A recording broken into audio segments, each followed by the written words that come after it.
So ayun na nga, tayo ay magpapalit na ng fuel filter ni Click 125. So bago ang lahat, tanggalin mo natin yung tornilyo or bolts ng ating compartment, underseat compartment. Bali gagamit tayo dyan ng 10mm socket wrench. Sunod naman is gagamit tayo ng screwdriver para sa gas tank cover. Alisin din natin muna yan.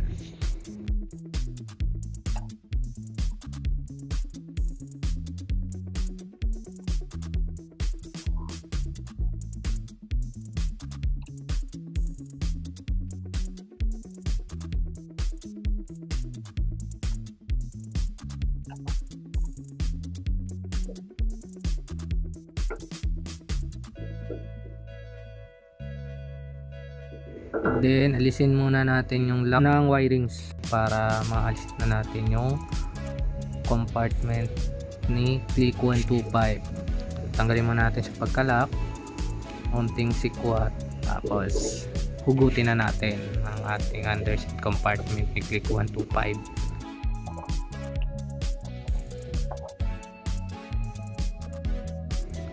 Tapos punasan muna natin yung mga alikabok para malinis tayong gumawa mamaya.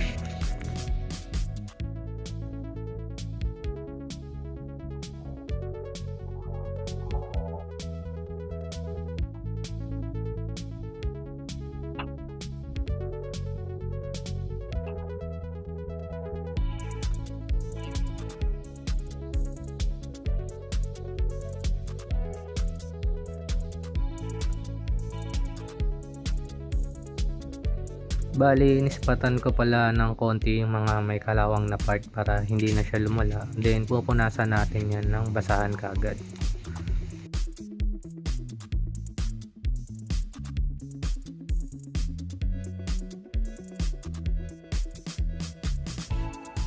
Tapos, pagkalinis natin, pipisilin natin yung color blue sa gas cable.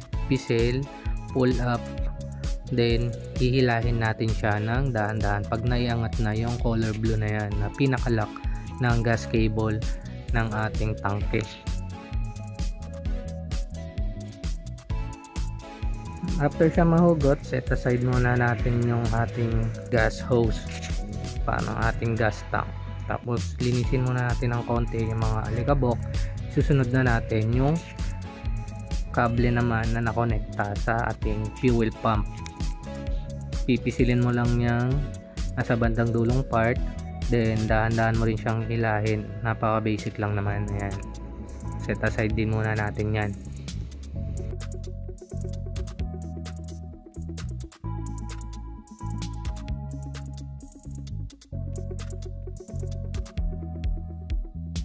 Next naman natin yung takip na bakal, yung pinaka-lock ng fuel pump. Gagamit din tayo dyan ng 10mm socket na T-wrench naman ang gagamitin natin.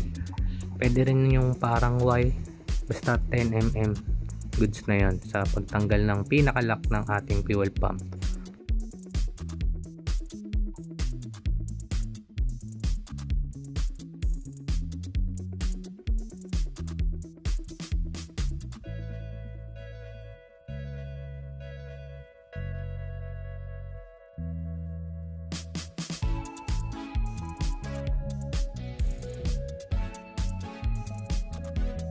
At linisan muna natin ulit yung mga alikabok na naipon para luminis naman. Sabay na natin, di ba?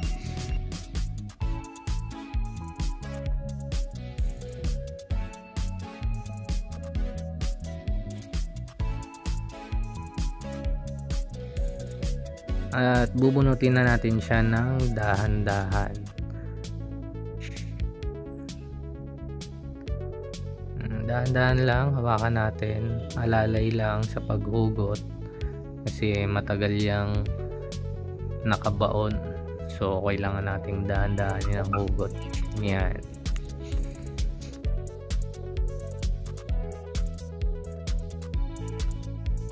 Sa paghugot naman ng ating fuel pump, gayahin nyo lang kung paano yung paghugot natin. Yan, ikakabig mo muna siya ng pakaliwa or clockwise. ikot. Tapos pag nakikita mo na yung fuel filter, pwede mo na siyang alalayan ng hugot at ikot mo ulit siya kagaya ng ginagawa ko para sa susunod na huhugutin yan, dahan-dahan ikot mo ulit para sa floater. Yan, simple lang, basic na basic, kayang-kaya, di ba?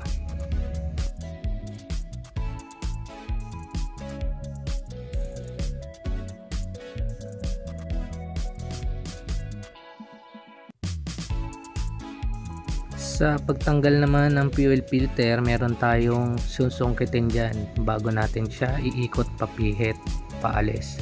So susungkitin yung gumamit ng flat screw dyan, tapos ipipihit mo siya ng pa clockwise, tapos huhugutin mo. Bale, pag nahugot mo yung lumang fuel filter, may kasamang o-ring yan, papalitan mo yan ng kasama dun sa bago. So aalisin nyo yung luma at yung kasama sa bago, yun ang gagamitin nyo. Sa pagbalik naman, counterclockwise, pihit lang, tutunog siya pagka naipihit nyo. Yan, ibig sabihin kumapit na yan, okay na yan. Gaya nyo lang yung orientation ng fuel filter, dapat nakalinya dun sa kulay puti na yan. Tapos tanggalin na rin natin yung lumang o-ring ng ating fuel pump, papalitan natin ng bago. Take note lang na pag magpapalit tayo ng fuel filter, kailangan palitan din natin ng o-ring dyan sa ating fuel pump para sigurado, dahil kung hindi natin palitan yan, may ikakabit mo siya pero panigurado sa lakas ng pressure ng fuel pump, tatagas ang gas mo, lalo na kung ikaw ay full tank. Subok ko na yan. At isa pang paalala, siguraduhin yung o-ring na gagamitin mo para sa fuel pump ng ating click ay pang click, dahil kung magkamali ka ng bili, hindi yan sukat, may hirapan kang isalpak yung fuel pump. So reminder lang mga paps, tandaan natin, siguraduhin na pang click 125 version 2, version 1 to 3, pare-pares yan sa pagkakalam ko. Kaya siguraduhin natin, hindi pwede yung pang ibang unit or motor, kaya dapat siguraduhin natin maigi para hindi sayang ang ating pera pambili. Sa pagkabit naman ng ating o-ring, yung pinakaibabaw na yan, yan yung manipis na o-ring, dyan natin ilalagay yan. Siguraduhin lang natin pit na pit yung paglalagay at swak na swak para maayos natin may sasalpak mamaya.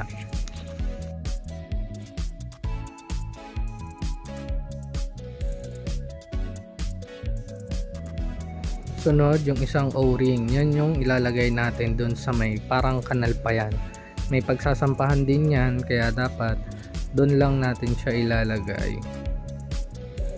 Swak na swak dapat siya. Yan, hindi siya sasagad dun sa pangalawang o-ring, meron siyang kanal na pagsasampahan, dun lang natin ilalagay.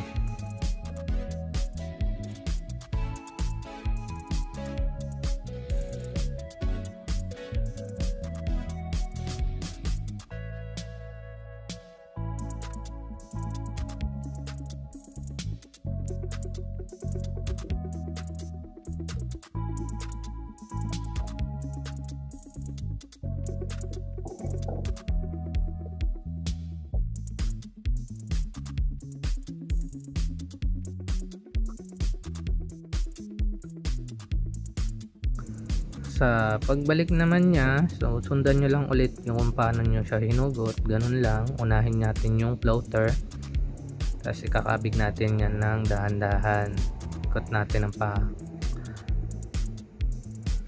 pakanan.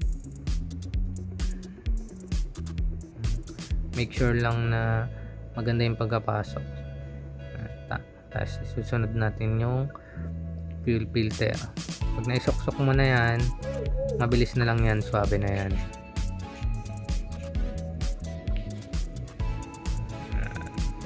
So pasok, makalalay lang.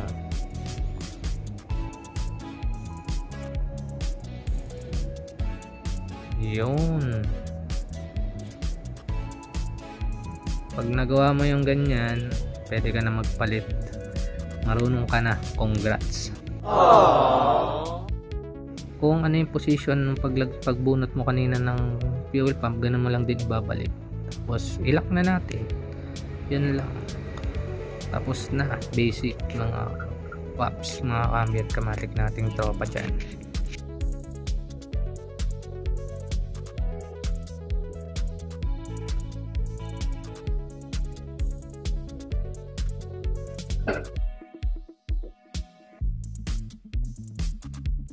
At sa pagbalik naman ng ating gas hose, ganun din, sasalpak mo siya ng dahan-dahan at ibababa mo na yung pinaka-lock na blue. Pugutin mo ng konti kung goods na yan. Sunod natin yung para sa fuel pump, suksok na lang din yan. Yun, okay na, goods na.